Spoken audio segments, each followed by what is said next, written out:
dados, tá bom? Quem ficar abaixo dessa média acaba entrando na recuperação, tá? Então vamos ficar atentos aí, fazer as atividades com carinho para dar tudo certo no final. E vamos lá, galerinha. Na última aula a gente falou sobre os povos da África pré-colonial, né? Quem não assistiu à última aula, vocês podem estar acessando ela pelo meu canal do YouTube. Eu vou deixar o link do canal aí no chat para vocês estarem acessando lá. E dando continuidade aqui, nessa aula a gente vai falar um pouco sobre o Renascimento.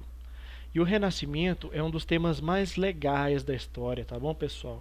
Porque é nesse tema aqui, ó, que a gente vai trabalhar assuntos importantes dentro da história, como a transformação do pensamento medieval no pensamento moderno, tá bom? Deixa eu só ver aqui se eu consigo ajustar. Vocês estão conseguindo ver belezinha aí o slide, né?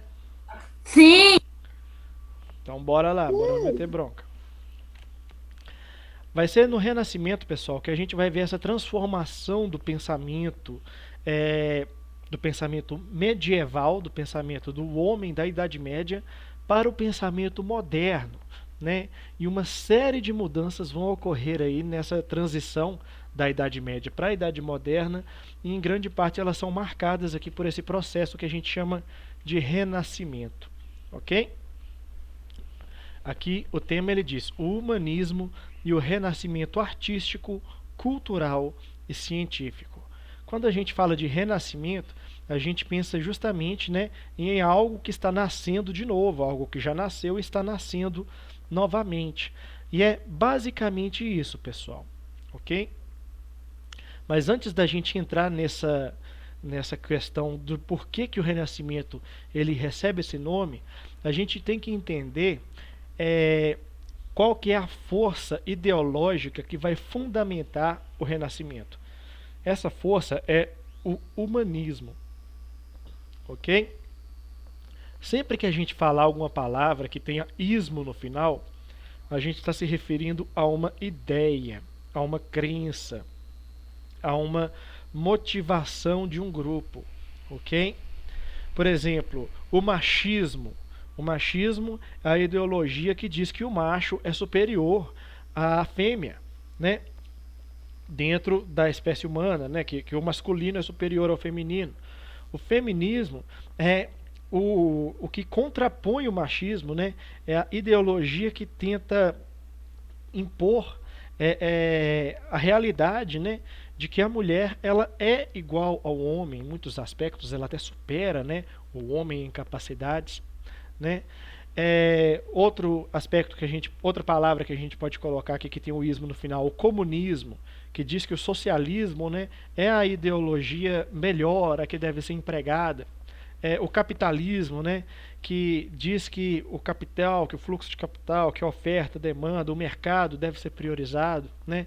Então tudo que tem ismo no final se refere a uma ideologia. E quando a gente fala de humanismo, a gente está falando da ideologia que prioriza a figura humana, né, como centro do universo, como o centro de todas as coisas. Para o humanismo, o homem é feito à imagem e à semelhança de Deus, ok? E por isso ele não poderia ser nada menos do que a espécie animal que mais se aproxima da perfeição. É a espécie de ser vivo que mais se aproxima da figura de Deus, ok?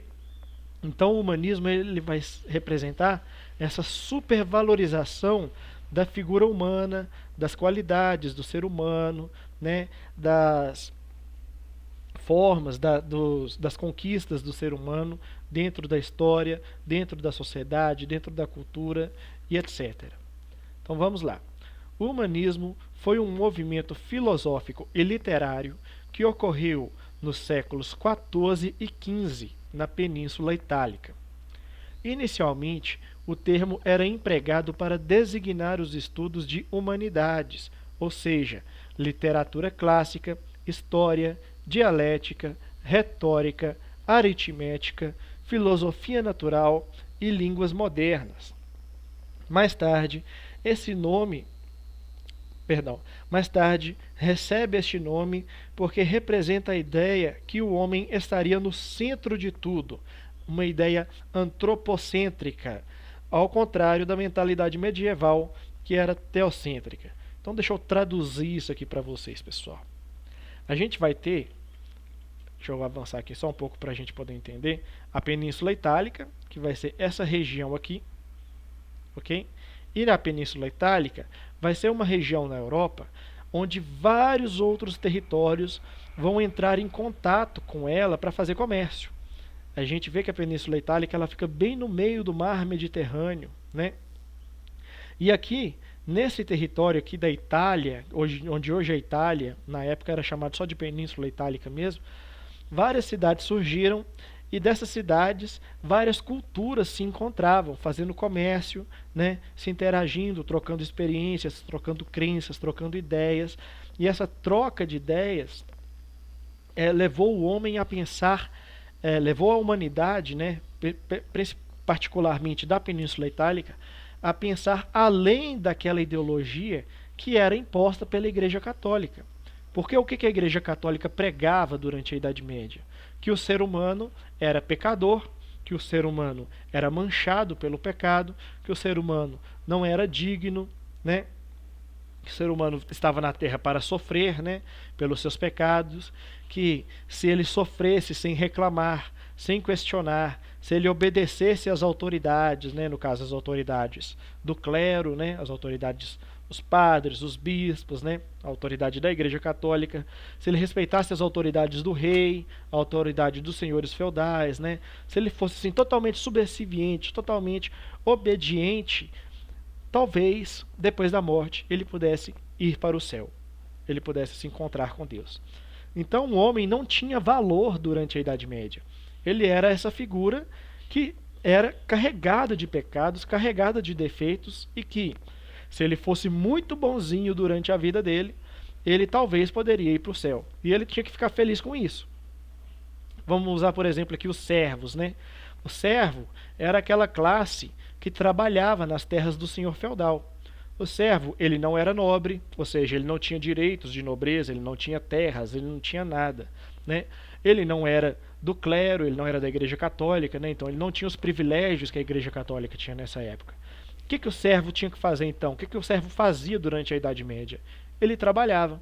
Ele trabalhava nas terras do senhor feudal e o que ele produzia, o que ele plantava, ele tirava a parte que dava para ele se sustentar e todo o resto era doado para a Igreja Católica e para os senhores feudais, né, para a nobreza. Então o servo, de certa forma, ele só se dava mal durante a sua vida, né? Mas na Península Itálica, isso começou a mudar primeiro do que nas outras regiões da Europa. Porque na Península Itálica, como eles tinham vários contatos com outras culturas, né, essas outras culturas elas valorizavam áreas do conhecimento que antes não eram valorizadas na Europa. Né? Como diz aqui, ó, a literatura, a história, a dialética, a retórica, a aritmética, a filosofia, né, todas essas áreas de estudo aqui, ó, eram valorizadas por outras culturas, mas não era valorizado na Europa. Por quê? Porque a Igreja Católica achava que o conhecimento não servia para nada nas mãos do servo. O servo não tinha que estudar, ele tinha que trabalhar, né? Ele tinha que produzir alimento para poder pagar os impostos e sustentar a nobreza e a Igreja Católica. Então o servo não tinha que pensar, ele não tinha que estudar, ele não tinha que ficar mais inteligente, ele só tinha que trabalhar, ele sabendo plantar, tá ótimo, né? Inclusive, pessoal, nessa época aqui, ó, era muito comum as pessoas pobres passarem uma vida inteira sem nunca ter visto um livro diante deles, né? Hoje em dia, o livro é uma coisa muito comum, né? Todo mundo aqui deve ter um livro dentro de casa, nem que seja a Bíblia, né? Mas todo mundo já teve contato com o livro, é uma coisa natural, né, no nosso tempo, mas nessa época não. Na Idade Média, como não existia imprensa, todos os livros eram escritos à mão. E todos os livros praticamente ficavam dentro dos mosteiros, né, dentro das comunidades onde viviam os padres, né, os bispos, assim, os clérigos, né, o pessoal da Igreja Católica. Então a Igreja Católica que tinha as bibliotecas e era a Igreja Católica que guardava todos os livros. Então, esses conhecimentos aqui dessas ciências, dessas artes, né, não chegavam até a população. Mas na Itália, esses conhecimentos já eram debatidos. E por isso que a Itália vai se tornar o berço do Renascimento, né? Mais tarde, o humanismo recebe esse nome porque representa a ideia antropocêntrica. E o que é o antropocentrismo, pessoal? Antropo vem do grego que quer dizer homem, ok? E centrismo quer dizer que é o homem no centro de todas as coisas. O que quer dizer? Quer dizer que Deus criou o homem à sua imagem e perfeição. Não existe nada no universo tão próximo à perfeição de Deus quanto o homem. É isso que o antropocentrismo fala, né? É isso que é pregado pelos antropocêntricos. Aqui a gente tem uma imagem, um desenho do Leonardo da Vinci. Todo mundo já deve ter ouvido falar no Leonardo da Vinci, ou pelo menos na sua obra mais famosa, que é a Mona Lisa. Todo mundo já viu o quadro da Mona Lisa, né? Aqui, pessoal, a gente tem... Isso aí, a Daiane confirmou pra gente. Todo mundo já viu a Mona Lisa, pessoal, mas nem todo mundo sabe quem é Leonardo da Vinci. Leonardo da Vinci é um dos principais artistas renascentistas. Ele era engenheiro, ele era escritor, né? Ele era artista, ele era pintor, ele era escultor. Ele fazia uma série de coisas, ele trabalhava em muitas coisas, né, ao mesmo tempo. E todas elas ele fazia muito bem. E aqui a gente tem uma imagem, um desenho que Leonardo da Vinci fez, que é chamado de o homem vitruviano. O que o homem vitruviano significa para o antropocentrismo? Significa, pessoal, que através das formas geométricas, a gente vê duas formas geométricas aqui, né? Um quadrado e um círculo, né? Que através dessas formas geométricas aqui, ó, todas as formas do ser humano podem ser feitas com perfeição e proporção adequadas em relação ao homem real, a figura do homem real, né? A gente vê que tanto na posição onde ele está com os braços abertos e as pernas fechadas, quanto onde ele abre as pernas e levanta os braços, a gente vê que as proporções físicas são as mesmas, né? Ele mantém uma proporção física, é um desenho do homem em sua perfeição, o que representa bastante a ideia do antropocentrismo, ok? Avançando aqui um pouco mais, vamos lá. O que é o humanismo? Os humanistas rejeitavam o período medieval e chamaram essa época de Idade das Trevas, enquanto eles representavam o Renascimento. Renascimento do que, pessoal? Da cultura clássica. Esses humanistas aqui, ó, que surgiram primeiro na Península Itálica, como eu disse, né, surgiram aqui nessa região aqui da Europa, eles diziam que toda a Idade Média era uma idade das trevas. Por quê? Porque durante a Idade Média, só a Igreja Católica tinha o conhecimento, tinha o poder dos livros, tinha acesso ao conhecimento, às ciências, né? A tudo que foi produzido no passado. Então, eles vêm com essa iniciativa de dizer o seguinte: vamos sair dessa idade das trevas, vamos buscar conhecimento, né? Vamos fazer renascer o conhecimento, vamos fazer renascer a arte, vamos fazer renascer tudo aquilo que foi produzido no passado, tudo aquilo que foi produzido na antiguidade, principalmente em duas sociedades da antiguidade, que seriam a sociedade grega e a sociedade romana. Fiquem muito atentos a isso aqui, pessoal. Sempre que a gente falar sobre sociedade clássica, idade clássica, né, antiguidade clássica, a gente vai estar se referindo a essas duas sociedades, a da Grécia Antiga ok? A Grécia Antiga, aqui a gente está representando a Grécia Antiga pelo Partenon, né? E a Roma Antiga, aqui representada pelo Coliseu, ok? Partenon, pessoal, é o templo que foi construído na cidade de Atenas em homenagem a Deus Atena. E o Coliseu foi um anfiteatro construído em Roma, onde eram feitas batalhas de gladiadores, tá bom? Essas duas imagens aqui representam profundamente as sociedades dessa época, né? A Grécia Antiga e a Roma Antiga. Então, quando a gente fala em Grécia Antiga e Roma Antiga, a gente está falando de sociedade clássica, ok? Deu para entender isso aí? Beleza, valeu, Daiane. Isso aí. Na literatura, destacaram a temática mitológica, o hedonismo e a natureza como um lugar de harmonia. Os filósofos humanistas valorizavam o ser humano, a investigação através de métodos científicos, empíricos e a ideias da antiguidade clássica. Então, pessoal, como esses humanistas eles começaram a valorizar a busca pelo conhecimento, começou a nascer nesse período aqui, ó, o que a gente entende hoje como ciência, né? Como eu disse, durante toda a Idade Média, a verdade ela era uma propriedade da Igreja Católica. A Igreja Católica que dizia por que as coisas aconteciam, né? A Igreja Católica dizia porque, por exemplo, durante a Peste Negra, era comum a Igreja Católica dizer que a peste negra era um castigo de Deus aos pecados da humanidade, né? E não é verdade. Hoje em dia a gente sabe que a peste negra foi uma epidemia de uma bactéria, né, que habitava nos piolhos dos ratos que eram trazidos dentro das embarcações que faziam comércio entre a Europa e a Ásia, né? Mas assim, a Igreja Católica ela dava as explicações baseadas na fé. E os renascentistas, eles queriam explicações, eles queriam buscar a verdade baseada na ciência, ok? E vai ser marcado por isso.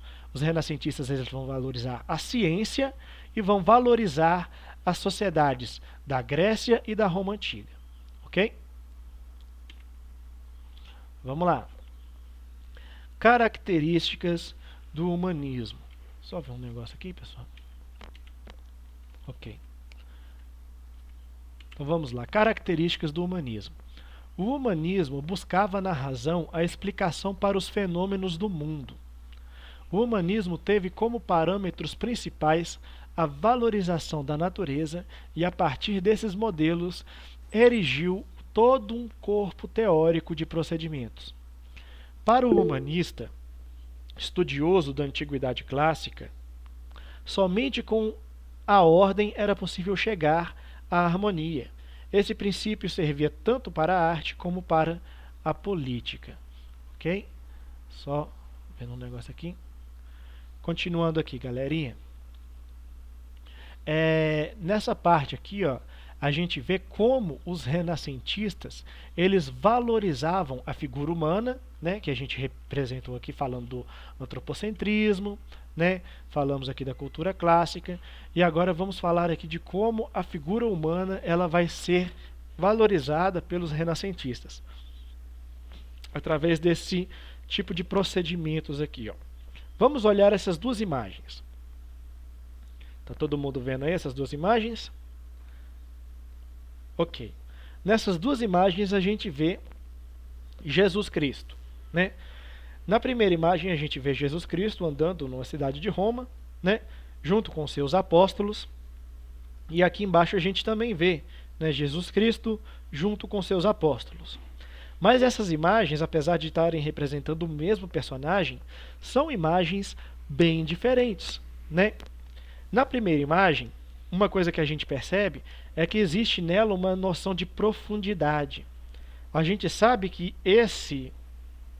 essa capela, essa construção aqui no fundo, né, ela está mais distante do que essas pessoas que estão aqui, ó, né? E a gente sabe que essas pessoas aqui estão mais distantes do que essas que estão aqui na frente, né? Então existe essa noção de profundidade. Parece que a pintura ela vai se aprofundando à medida que a gente vai analisando ela, né? Tem um horizonte aqui, a gente vê que antes dessa construção aqui existem várias montanhas, né? Então existe uma noção de profundidade.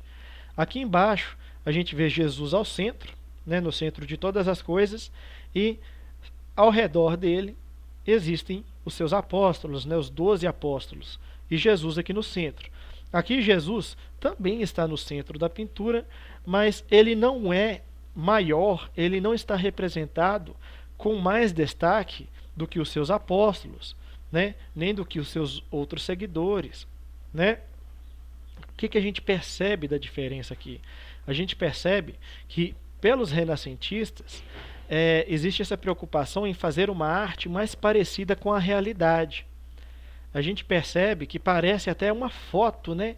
A pintura renascentista aqui. Ó. Parece que era um momento em que Jesus estava andando com seus apóstolos, né, na cidade de Roma e bateu uma foto. É como se fosse um dia comum na vida de Jesus aqui, ó, o primeiro quadro. No segundo quadro, a gente não tem essa mesma representação de naturalidade, né? A gente vê uma representação artística, mas não tem essa ideia de naturalidade. Não é como se Jesus estivesse fazendo alguma coisa, né? Ele só está aqui representado, né, no centro e os seus 12 apóstolos ao redor. A gente percebe aqui, ó, que na pintura renascentista as pessoas estão fazendo alguma coisa. Tem gente que está correndo, né? Tem umas crianças aqui brincando. Aqui a gente tem duas pessoas aqui que estão conversando, né? A gente tem aqui um pessoal aqui que parece que está meio agitado, né? Aqui nessa parte. A gente vê aqui Jesus entrando em contato, né, com um pessoal aqui, com os seguidores. A gente vê alguns como é que eu posso dizer? Os judeus aqui da época, né, vendo aqui, né, os sacerdotes, né, vendo aqui toda a cena. A gente vê os seguidores de Jesus aqui atrás. Então todo mundo está fazendo alguma coisa, cada um está ocupado fazendo alguma coisa, né? Eles não estão posando para a pintura. E aqui no quadro de baixo a gente vê que parece que eles não estão fazendo nada, eles estão simplesmente representados aqui. Outra coisa, o realismo também, né? A gente vê as proporções. Olha o tamanho do dedo desse Jesus aqui, pessoal, né? A mão desse Jesus aqui está maior do que a cabeça dele, né? A gente não vê uma representação de proporções. Ó, a mão dele está maior que o pé, né? Então aqui na Idade Média eles não se preocupavam em fazer um quadro bonito, um quadro assim, mais parecido com a realidade, né? A ideia era simplesmente representar uma ideia religiosa. E aqui tem toda uma questão de apresentar uma estética realista, uma estética naturalista, ok? Avançando aqui. Dessa maneira surge o antropocentrismo, onde o homem e não Deus estaria no centro do universo, ok? Não quer dizer, pessoal, que os renascentistas estão desvalorizando a religião, não.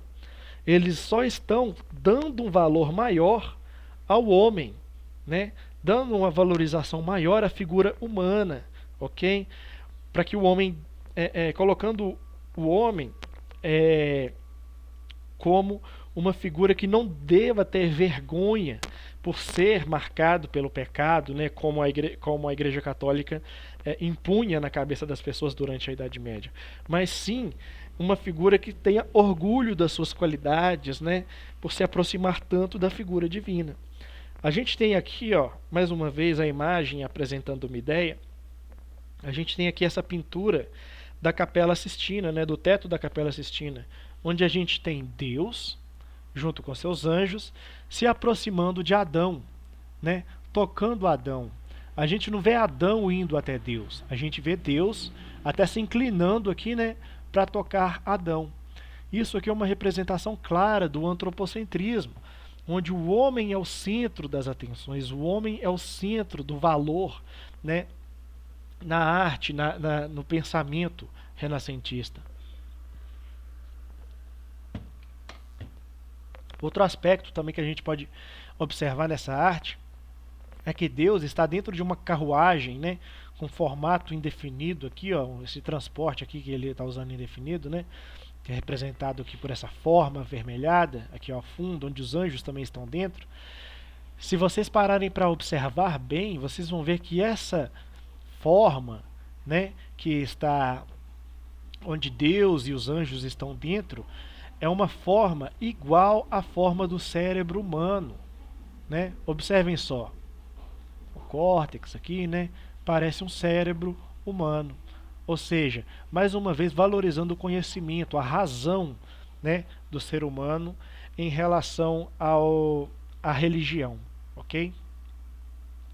Aqui embaixo a gente vê uma representação de um quadro mostrando a escola de Platão. Platão, pessoal, foi um dos principais filósofos da história da Grécia Antiga, ok? Ele era seguidor de Sócrates e ele resolveu fundar uma escola de filosofia, né? E aqui a gente tem uma representação renascentista de como deveria ter sido essa escola, né? A gente vê aqui Platão ao centro, né?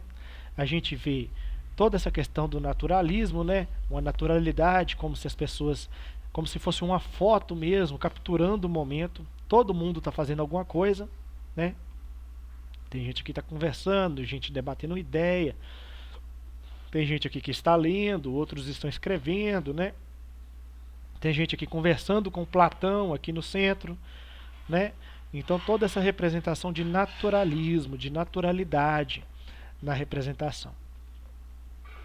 Não significa que a religião foi abandonada, nem deixou de fazer parte da vida dos seres humanos.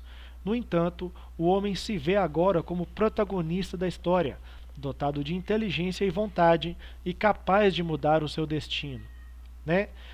Então, durante a Idade Média, tinha-se essa noção que o ser humano ele estava aqui na Terra para pagar pelos seus pecados, que ele era marcado pelo pecado e por isso era justo que ele trabalhasse, era justo que ele sofresse, porque depois da vida haveria a vida eterna, né? Haveria o paraíso.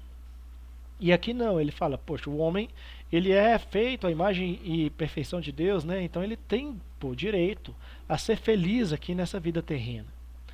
Assim, o homem do Renascimento não aceita as verdades pré-concebidas, pois tudo deve ser provado por meio da experimentação.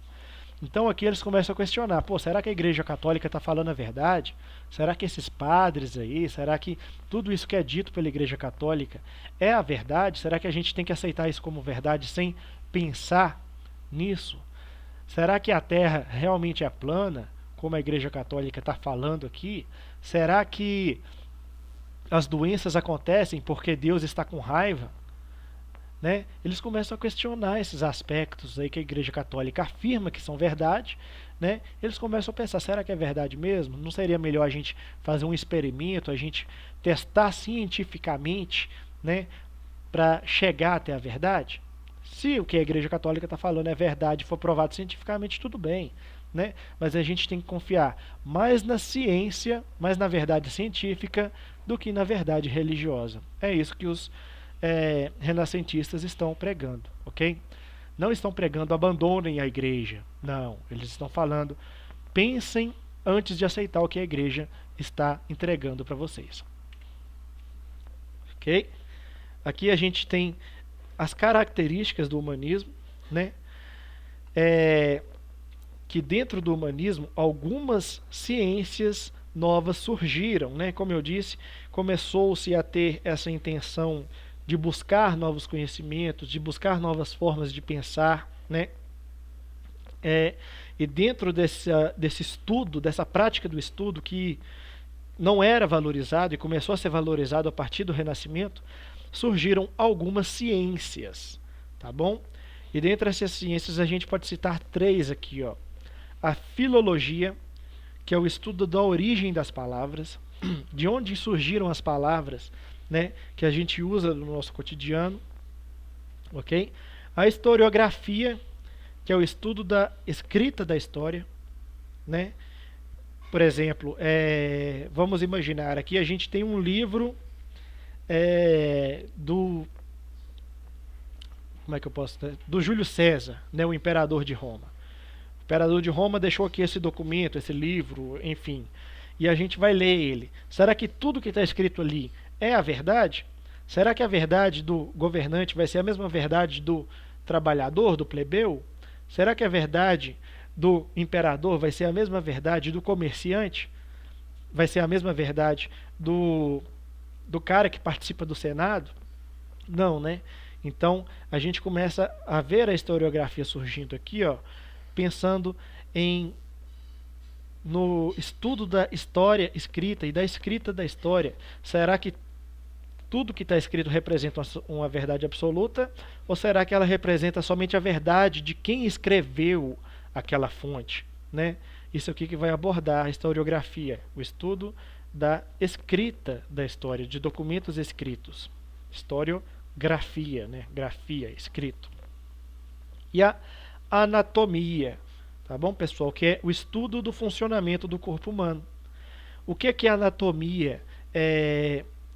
O que é essa anatomia, pessoal? É o estudo de como o corpo funciona, né? Como funcionam os músculos, como estão organizados os ossos, né? Os órgãos, né? Como funciona o corpo humano como um todo, tá bom? E a gente tem aqui a representação, né, de um cara fazendo um estudo, né, representando a filologia. A gente tem aqui a comemoração do dia 19 de agosto, né, que é o dia do historiador, representando a historiografia. E aqui a gente tem uma representação de uma aula, onde o professor está dissecando um cadáver para mostrar como é que é um corpo humano por dentro, né? E seus alunos aqui olhando por cima, né, curiosos, tentando ver como é que é a musculatura, como é que são os ossos, né, como é que é o corpo humano por dentro, representando então a anatomia. A anatomia, pessoal, é tão importante para o estudo do Renascimento, das obras renascentistas, que inclusive esses artistas que a gente vê, olha só para vocês verem como é perfeito, né? Tem a distribuição da musculatura, a gente vê aqui, ó, como a musculatura é bem representada, né? Tudo isso. Olha para vocês verem como as proporções físicas, né, das pessoas representadas nas obras são adequadas, são proporcionais, né, são bem feitas. Mas é porque, pessoal, esses artistas eles estudavam anatomia. Aqui, por exemplo, olha só o quanto a proporção é bem feita. Esses músculos que a gente vê nesse desenho, a gente vê no nosso próprio corpo também, né? A gente vê essa disposição, essa forma de estrutura física também no nosso corpo. Por quê? Porque esses artistas estudavam a anatomia para poderem fazer as suas obras o mais parecido possível com a realidade. Ok? Ó, as principais características do humanismo são, primeiro, o antropocentrismo, onde o homem está no centro do conhecimento. A gente tem mais uma imagem representando aqui o antropocentrismo, né? O homem aqui representado no centro do mundo, né? E aqui a gente tem um mundo representado por esse globo, onde existem o Sol e a Lua, né? E o homem no centro não só do globo, não só do mundo, mas como do universo, né? A gente vê uma representação do cosmos aqui, ó, né? Todo abstrato aqui ao redor do globo, onde o homem está no centro, antropocentrismo. E a gente tem aqui, ó, outras duas características, que é o cientifismo e o racionalismo.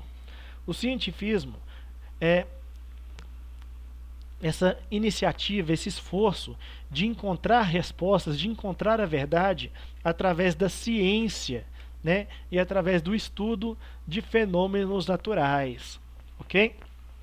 E o racionalismo é essa busca, né, pela valorização da razão como o melhor meio, como a melhor via de se encontrar a verdade, de se chegar, né, à informação mais próximo possível da verdade absoluta.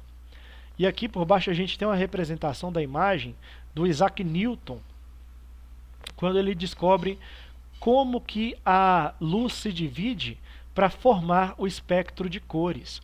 Olha só, o Isaac Newton ele vai fazer esse experimento, né, vai entrar numa sala bem fechada, bem escura mesmo, e vai deixar uma fresta de luz, né, um raio de luz, passar aqui, ó, por um buraco na janela. Essa fresta de luz ele vai fazer com que ela cruze com um cristal, com um prisma, né? E essa luz ela vai se dividir, ela vai se quebrar, ela vai se dividir em um espectro de cores, né? Nas cores que formam o arco-íris.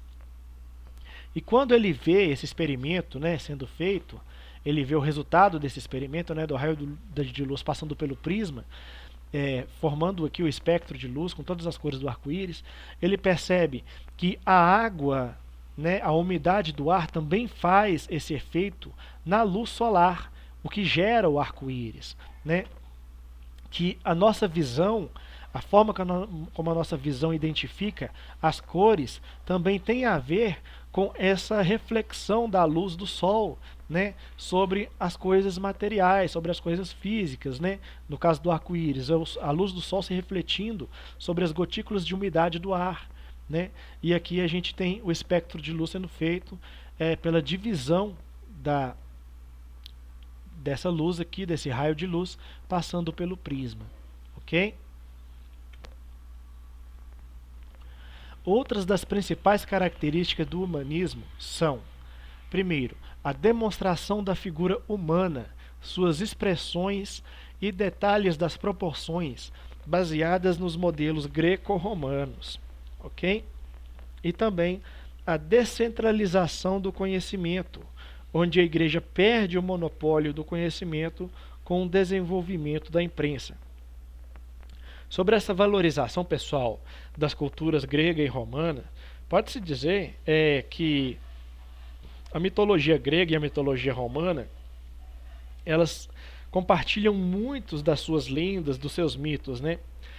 O que muda mesmo entre os gregos e os romanos são os nomes que eles dão para os seus personagens mitológicos, né? Por exemplo, aqui a gente tem a representação do nascimento de Vênus, né? Um quadro renascentista aqui chamado Nascimento de Vênus.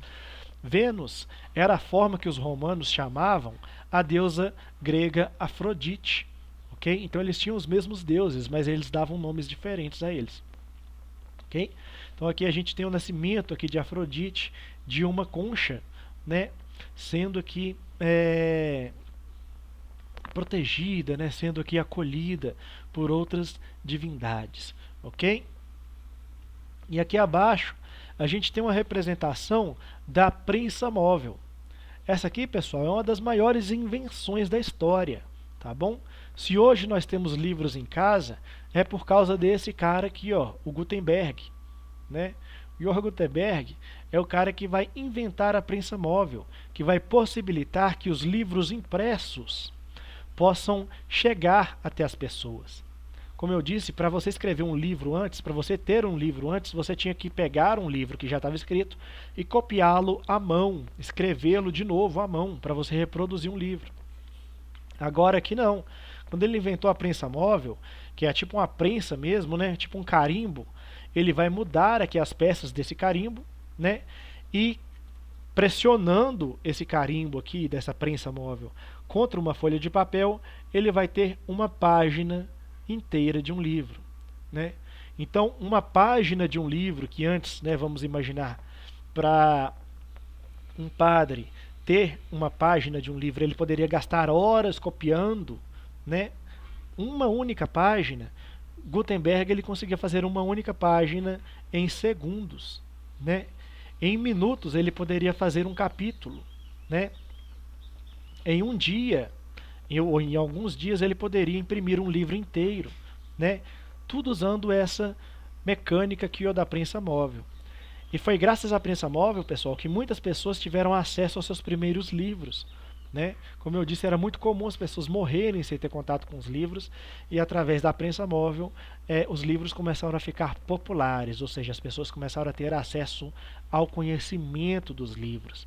Conhecimento esse que antes era protegido, era guardado pela Igreja Católica, ok? Vamos falar aqui agora do humanismo renascentista. Deixa eu só perguntar para vocês. Disso aqui que foi explicado até agora, vocês têm alguma dúvida? Não! Tá dando para entender aí, Rafael, Daiane?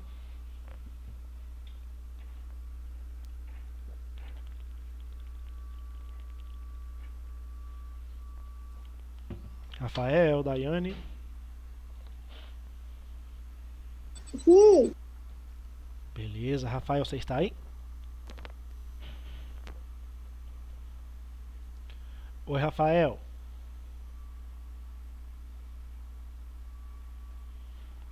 É, o microfone dele não funciona, eu acho. Ah, ah, ele falou aqui no chat. Desculpa, Rafael, não tinha visto o chat. Entendi tudo.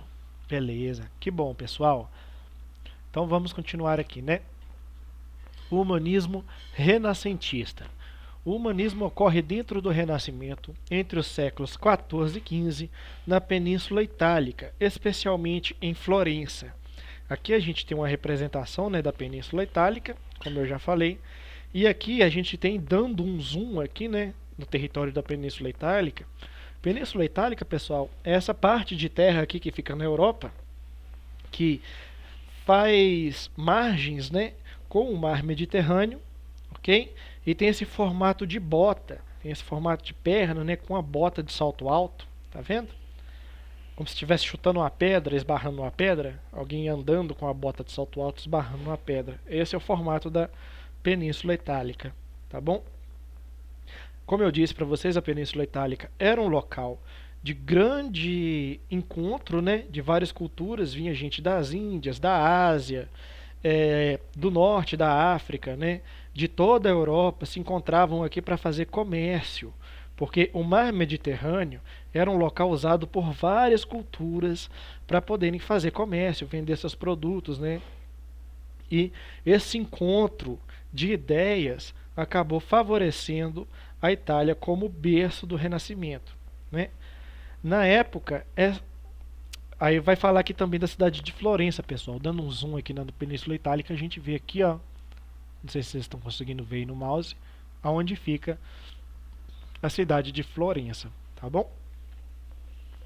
Na época, essa cidade era um dos centros comerciais mais importantes do mundo. As grandes famílias, como os Médici, os grêmios de trabalhadores e a igreja se lançaram a patrocinar artistas e literatos para mostrar a sua riqueza. A atividade artística passa a ter grande prestígio social, pois o artista é alguém que agora cria e não repete apenas os modelos estabelecidos anteriormente. Esse período se caracterizou pela valorização da antiguidade clássica e de novas leituras, como foram as feitas, né, com os filósofos. Oh, caiu aqui.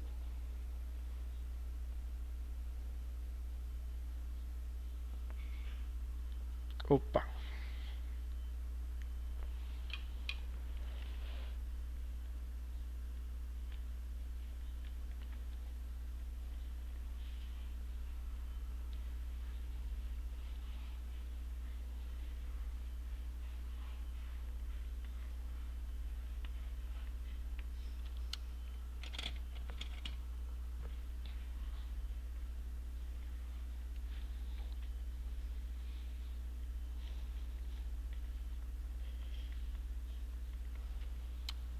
É, acabou o tempo. Na próxima aula a gente continua aqui, tá bom? Infelizmente a conexão caiu, mas aí na próxima aula a gente continua de onde a gente parou, tá bom?